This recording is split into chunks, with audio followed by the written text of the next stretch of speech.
Olá pessoal, sejam todos muito bem-vindos a mais uma aula nossa aqui no LAC Concursos. Na nossa aula do dia de hoje, a gente vai discutir aí o vazamento de informações ultra-secretas dos Estados Unidos, teoricamente obtidas aí junto ao serviço secreto israelense, que foi passado aí para o embaixador russo. Então vamos lá, vamos tentar entender um pouquinho a respeito dessa questão.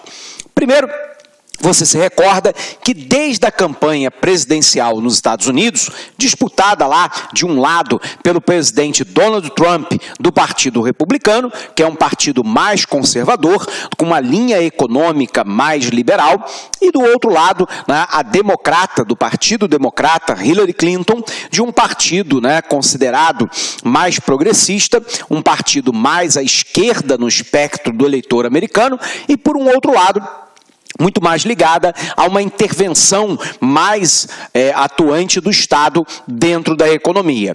Nós sabemos que durante a campanha eleitoral, ela foi marcada por acusações mútuas, né, entre os dois candidatos. E o então candidato Donald Trump faz uma acusação muito severa que vai levar, inclusive, a uma investigação pelo FBI americano, pelo Federal Bureau de Investigação americana, a respeito, né, do uso inadequado de informações do governo que transacionou pela caixa de e-mails pessoais de Hillary Clinton. Então, qual era a acusação? É que Hillary Clinton havia tratado de negócios de Estado, lembrando que a Hillary Clinton era secretária de Estado do governo Barack Obama e, portanto, como secretária de Estado, ela cuidava das relações internacionais dos Estados Unidos. A acusação é que a Hillary Clinton, de maneira imprevidente, de maneira irresponsável, de maneira inconsequente, segundo as acusações, havia utilizado um e-mail particular para tratar questões de Estado. A própria Hillary Clinton disse que inadvertidamente ela cometeu, né, esse lapso, esse erro, né, ao tratar algumas questões de Estado através do e-mail dela pessoal. E isso, obviamente, é um risco para a segurança das informações estratégicas, diplomáticas e políticas dos Estados Unidos. No entanto, o FBI considerou que não houve nenhum tipo de vazamento de dados considerados sigilosos ou essenciais do e-mail de Hillary Clinton e, por um outro lado, considerou que a maioria ou a totalidade dos e-mails que foi por ela tratada não tinha cunho, né, de grande importância dentro da administração de Barack Obama. E mais, o FBI entendeu, naquele momento, que ela não havia cometido um crime. No mínimo, ela havia sido ingênua, né, havia sido aí um tanto, né, leniente, né, com uma prática de tratar assuntos de Estado através de e-mail pessoal, o que não era recomendável. E não é recomendável por uma questão absolutamente óbvia, né? Primeiro, que todos os e-mails oficiais, eles ficam registrados e, obviamente, servem, né, como argumento e contra-argumento de posições éticas ou antiéticas que o gestor público eventualmente tem e, portanto, né, obviamente, deve ser utilizado o e-mail oficial. Por um outro lado, obviamente, então, que fica claro, né, que todos os e-mails, quando eles passam, né, por um e-mail oficial, eles têm todo um sistema protetivo do sistema, né, do Serviço Secreto americano, do próprio FBI e do sistema, né, de criptografia dessas informações para que elas não vazem para o público de uma maneira em geral. Por um outro lado, que não vazem, obviamente, para eventuais inimigos dos Estados Unidos. Bom, sendo assim, né, a conclusão do FBI é que a Hillary Clinton havia sido imprevidente, havia sido inconsequente, havia sido irresponsável. Porém, não encontrou dolo nessa ação, ou seja, ela não cometeu esses atos, né, com o objetivo de caracterizar qualquer tipo de crime. Foi simplesmente uma certa ingenuidade, né, da secretária de Estado Hillary Clinton ao praticar, né, comunicação com outros membros do governo através de um e-mail pessoal.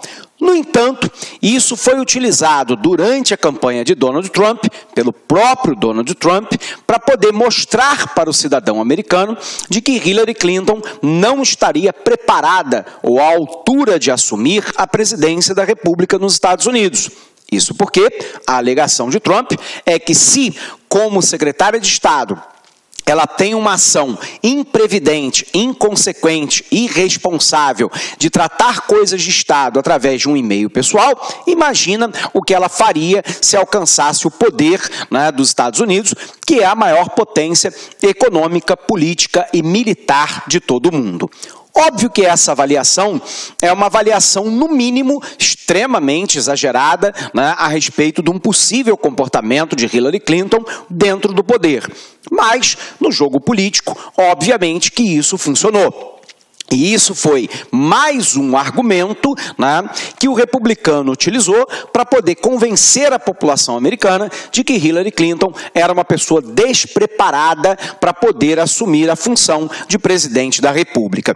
Esse e outros fatores, então, levam à vitória de Donald Trump. Porém, durante toda a campanha, nós tínhamos um segundo elemento. Esse segundo elemento é de que, né, o Donald Trump, empresário, tinha relações privilegiadas dentro do governo russo de Vladimir Putin. Lembrando que Vladimir Putin foi por 2 vezes e de maneira sequencial presidente da Rússia, depois assumiu um mandato como primeiro-ministro, né, quando a presidência foi indicada por ele, né, Dmitry Medvedev, e agora assume lá, né, um 4º mandato, 2 como presidente, 1 como primeiro-ministro, agora está no 4º mandato de 6 anos como presidente e tem direito à reeleição. O resultado é que nós podemos caracterizar o regime de Putin como um regime proto-ditatorial. Ele controla as forças de segurança, o parlamento, controla o judiciário e controla com mão de ferro, né, os opositores e a mídia dentro da Rússia. Por um outro lado, Donald Trump tinha uma excelente relação com os russos, sob o ponto de vista empresarial. E aí surgiram-se especulações ao longo da campanha de que hackers russos, né, haviam, né, furado o bloqueio, né, do site de informações do Partido Democrata de Hillary Clinton, né, lançando uma série de infâmias na internet com o objetivo claro de prejudicar a campanha da democrata. E que isso havia sido atribuído a uma decisão do Kremlin, na Rússia, de prejudicar a campanha de Hillary Clinton, já que Barack Obama e Hillary Clinton se mostravam aí como antagônicos à política russa, por exemplo, de apoio à Síria na guerra contra o Estado Islâmico e contra os rebeldes, enquanto que Barack Obama e Hillary Clinton eram condenantes, né, dessa postura da Rússia de permitir a manutenção de uma ditadura no regime sírio que vem massacrando a sua própria população civil numa tentativa desesperada de permanência no poder. Os russos, então, segundo a denúncia, haviam utilizado hackers, né, para poder fazer uma devassa no comitê de campanha, né, de Hillary Clinton e difamar a candidata nas redes sociais. E para isso foi aberta também uma investigação no FBI a respeito deste assunto.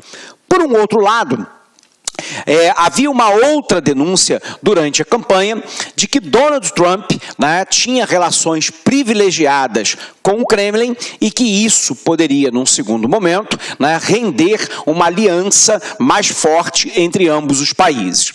Pois bem, parece que é mais ou menos isso que vem acontecendo no cenário atual. Donald Trump é um personagem extremamente polêmico, com algumas posições diametralmente opostas ao governo anterior de Barack Obama.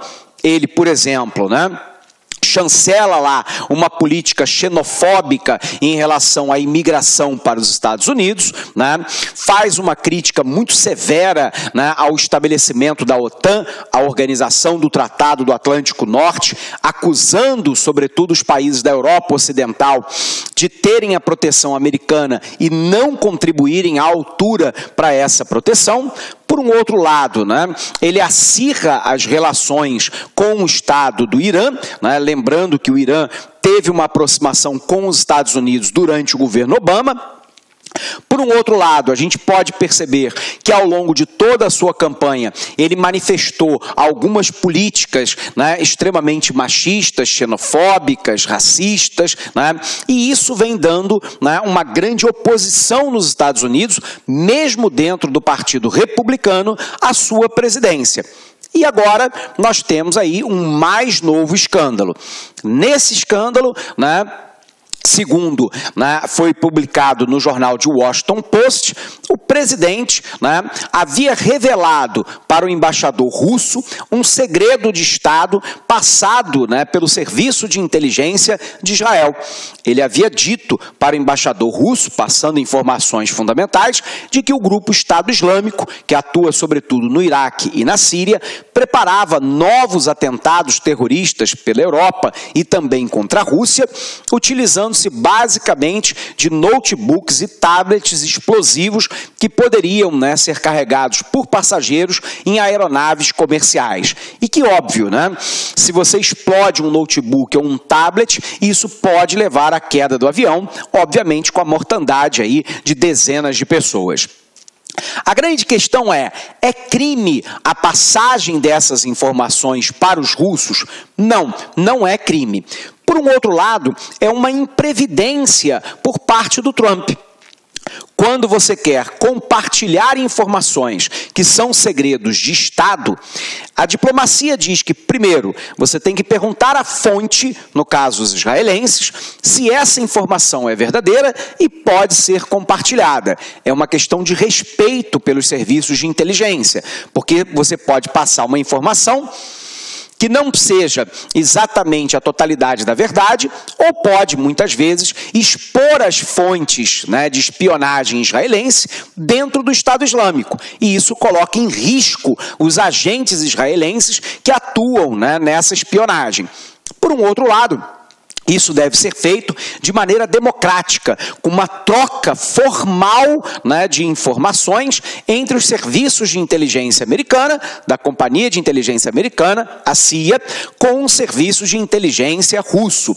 E, na verdade, isso não pode ser passado numa conversa informal entre o presidente, né, da República, por um lado, e o embaixador de outro país, por outro.